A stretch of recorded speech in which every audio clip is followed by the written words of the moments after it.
उसने पानी के कुछ छींटे अपने आंखों पर मारे, ठीक है, ताकि ताजगी आए। और उसने सोचा कि अगर इस तरह से ये बार बार फिश जो है जंप करती रहेगी, पानी के नीचे से ऊपर जंप करती रहेगी, तो हुक जो उसके मुंह में फंसा हुआ है वह निकल सकता है और वह फ्री हो सकती जाएगी, ठीक है, और शिकार मेरे हाथ से निकल जाएगा। ये सोच करके सैंटियागो काफी चिंतित और परेशान हो गए।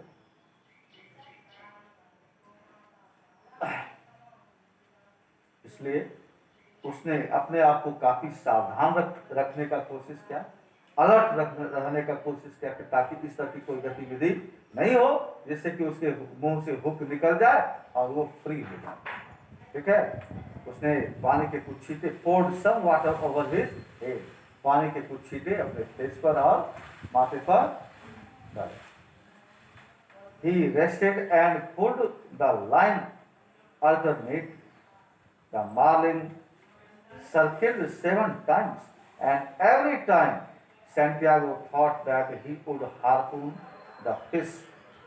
Now he could not do so because he was tired more than he cared to acknowledge even to himself. इस बीच मार्लिन, वो जो डॉल्फिन थी, 7 बार वो जंप की और चक्कर लगाई। उसने चक्कर लगाया 7 बार, और उस 7 बार जो सर्किल वृत्ताकार चक्कर लगाया मार्लिन ने, सैंटियागो ने सोचा कि उसके इसी मूवमेंट के वक्त हार्पून जो है उसे मार दिया जाए। हार्पून यह एक हथियार है जिसका यूज पानी में रहने वाले जीवों को मारने के लिए किया जाता है, और पानी में और कोई अगर चीज है, जैसे दुश्मन के जहाज, ठीक है, जहाज जब दुश्मन के हों पानी के अंदर, सबमरीन, जिसको सबमरीन तो हिंदी में क्या कहते हैं, पनडुब्बी, पनडुब्बी सुनी हो ना, सबमरीन को पनडुब्बी कहते हैं।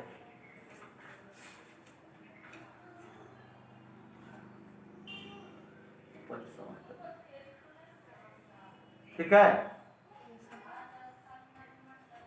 तो हार्पून का यूज जो है, अभी पर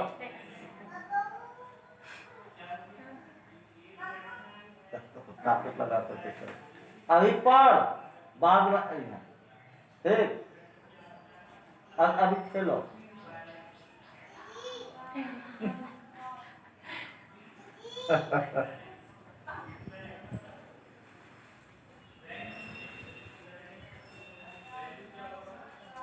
तो क्या हुआ, उसने सोचा क्या कि इसी मूवमेंट की अवस्था में, सिचुएशन में जो है, जो सर्किल वृत्ताकार मूव कर रही थी वो मार्लिन, तो फिर उसने सोचा कि क्यों नहीं हार्पून मार दिया जाए। हार्पून एक नुकीला हथियार होता है, उसमें जो क्या कहते हैं, काफी नुकीली उसकी जो है नोक होती है, और जहर उसके नोक पर मिला जाता है। आई बात समझिए।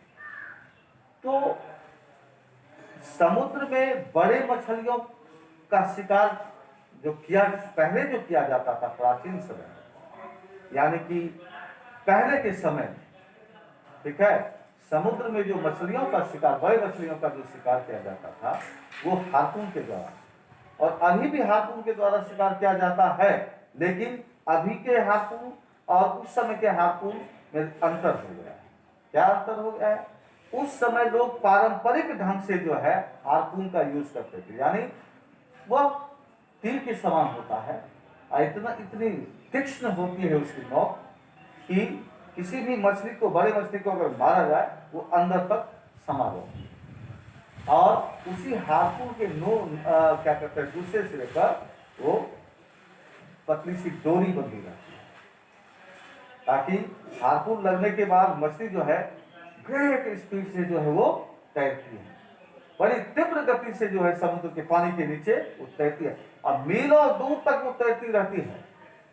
और वो नाव पर जो शिकारी होते हैं, वो जो डोरी होती है, पतली सी रस्सी, वो नाव में जो है बंधी रहती है, और वो रस्सी भी बहुत लंबी होती है। आई बात समझ में? अगर वो वैसी व्यवस्था नहीं रहेगी तो शार्क या डॉल्फिन इस तरह की जो मछलियां हैं तो नाव को डुबो देगी फौरन, क्योंकि वो तो उसके दूसरे सिरे पर डोरी है बंधी हुई। हार्पून कहाँ गया? मछली के शरीर के अंदर। तो मछली जब तेज गति से आगे की ओर बढ़ेगी पानी के अंदर, तो उसके साथ तो नाव भी आगे बढ़ेगी, और उसकी तीव्र गति के सामने नाव का कुछ नहीं है। नाव तो एट ए टाइम उसी समय डूब जाएगी, शिकारी भी डूब जाएंगे। तो क्या करते हैं शिकारी लोग? करते थे उस समय पहले कि लंबी सी डोरी रखते थे। जो ही मछली पानी में तीव्र गति से आगे की ओर बढ़ती थी, ठीक है, वो डोरी जो है खुलती चली बंधी रहती थी गोल, ऐसे जैसे गुड्डी लोग उड़ाते हैं पतंग तो लपेट देती हो ना, धागा कैसे बना रहता, उसी तरह का लंबा सा बना रहता था, उसमें धागा वो लपेटा रहता था, और वो खुलती चली जाती थी मीलों लंबी तक। जो है नाव को और शिकारी को कोई खतरा नहीं होता था। पहले इस तरह से जो है मछली को देखने के साथ ही हार्पून मारा जाता है। लेकिन अब क्या है? अब आधुनिक युग में जो है पनडुब्बियों में हार्पून लेस रहता है, वो मिसाइल की तरह छूटते हैं, मशीन से कंप्यूटराइज होते हैं, बटन दबा, हार्पून जो है पानी में गोली की तरह चलती है, और अपने एग्जैक्ट जहां टारगेट किया गया वो वहां पर निशाना टारगेट करती है। और इसी तरह से व्हेल या शार्क को जो पकड़ने वाले शिकारी होते हैं समुद्र में, अब इसी तरह के आधुनिक हार्पून का यूज करते हैं। तो इसने सोचा सैंटियागो ने कि मूवमेंट के ही बतूर से हार्पून मार दिया जाए, ठीक है। लेकिन वह ऐसा कर नहीं पाया, क्योंकि वह काफी थक चुका था, बहुत थक गया था, ठीक है। और उसने सोचा कि अभी इस मछली से ज्यादा जरूरी है अपनी जान बचाना, समझ रही है। इसलिए वह हार्पून नहीं मार सका dolphin.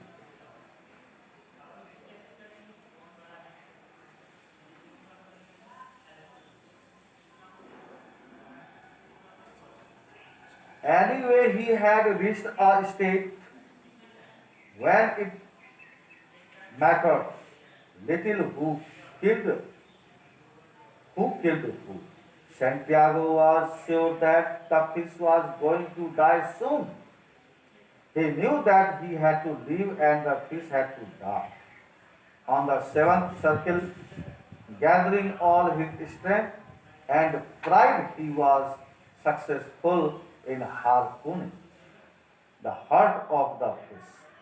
The fish jumped out of water and fell dead.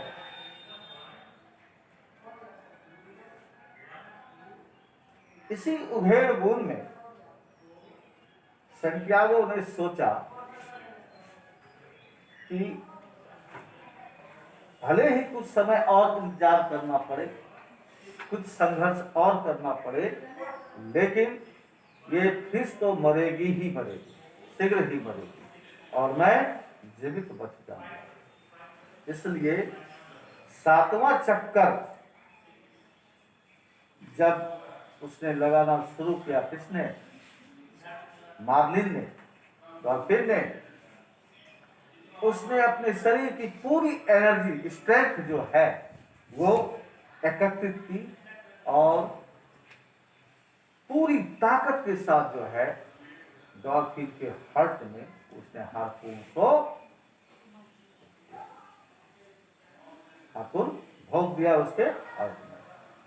जो ही उसके हार्ट में, डॉल्फिन के हार्ट में हार्पून को भोंका सैंटियागो ने, बड़ी ही तीव्र गति से जो है वो उछली ऊपर की ओर, और फिर नीचे आकर शांत हो गया, वह मर गया। अंततः सैंटियागो को डॉल्फिन को मारने में सफलता मिली। कब? तो तीसरी रात की सुबह।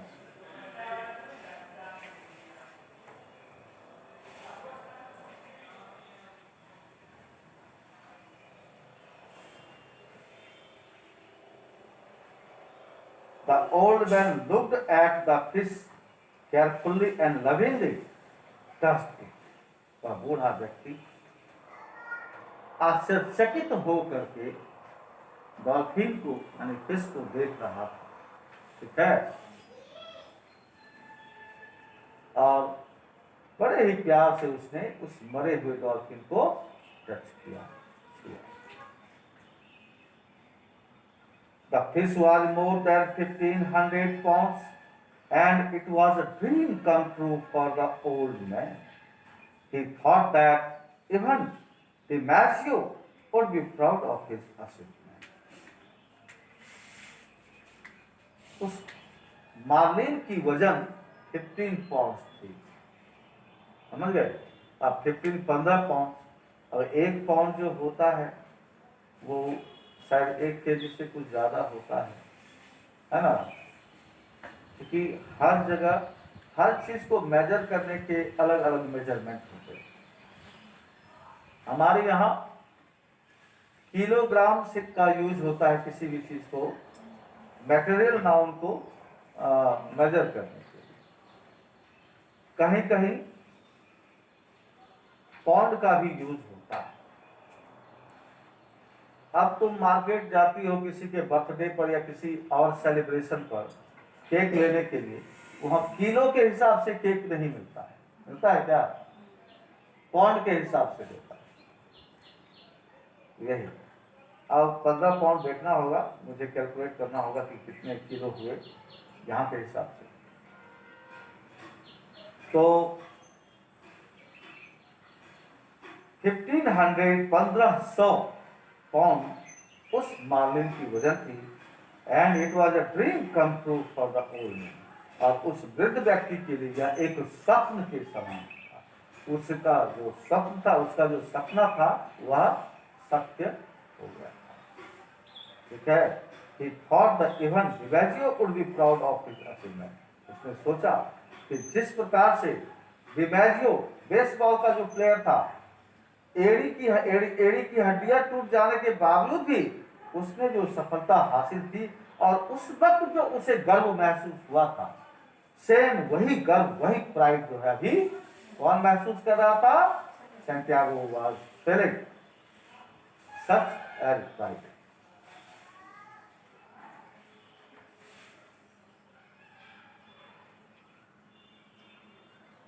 Santiago returns. क्या विचार?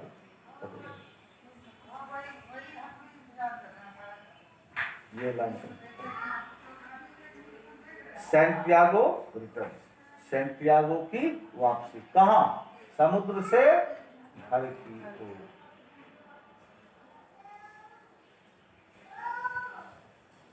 The fish was 2 feet longer than the boat.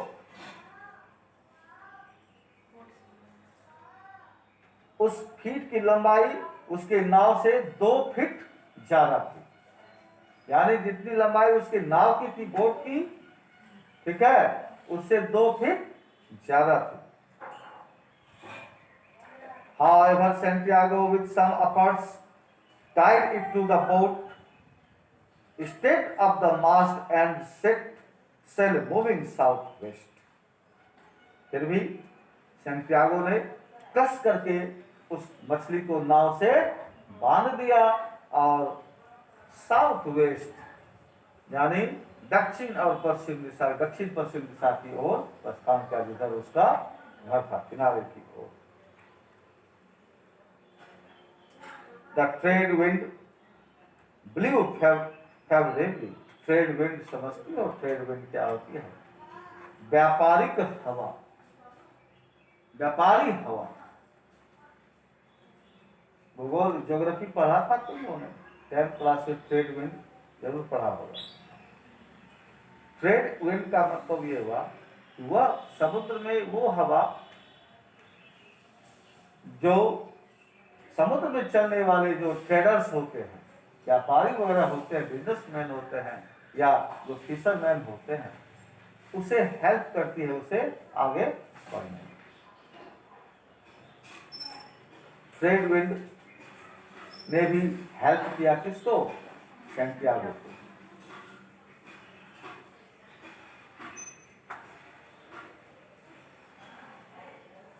On his way back, he caught a dozen shrimp, chopped off their heads and ate them to keep his vigor. रास्ते में चलते चलते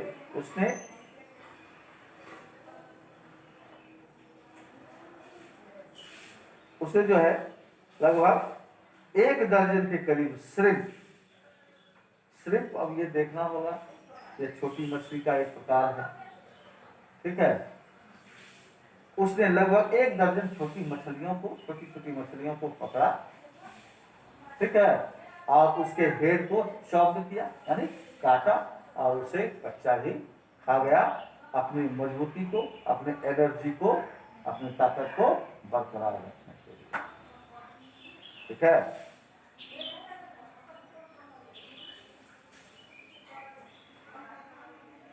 विगर का मतलब होता है मजबूत, विगरस मतलब मजबूत व्यक्ति। As he lay on his boat, he wondered if it was all a dream. Now he had no doubts about his achievement when he noticed the fish tied to the boat. वह नाव चल रही थी, trade wind नाव को आगे बढ़ा रही थी, वह बोट पर लेट गया और सोचने लगा, स्वप्न में खो गया।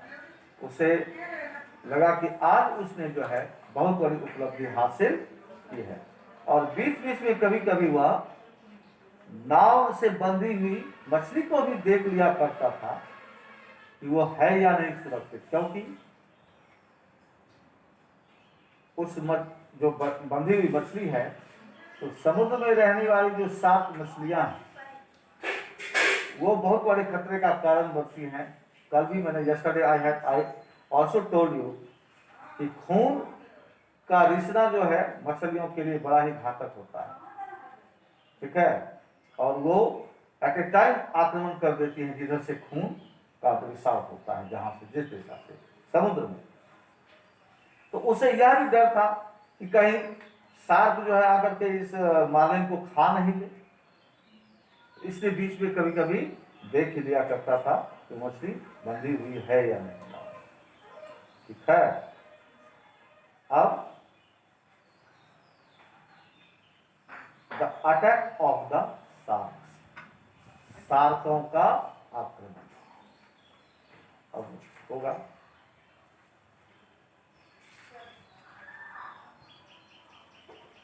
कब तक ये चलेगी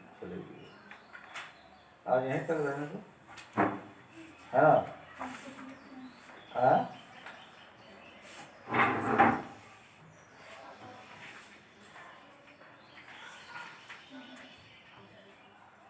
कल देखो, कल भी मेरे ख्याल से फिनिश नहीं हो पाएगा। देखो इधर, अभी बहुत ज्यादा है। हाँ, the attack of the shark से लेकर के यहाँ तक है। क्या कहते हैं, the plains of Manolin and Santiago, है ना। तो कल यहाँ तक हम लोग को पूरा पढ़ना है, उसके बाद जो है फिर उसको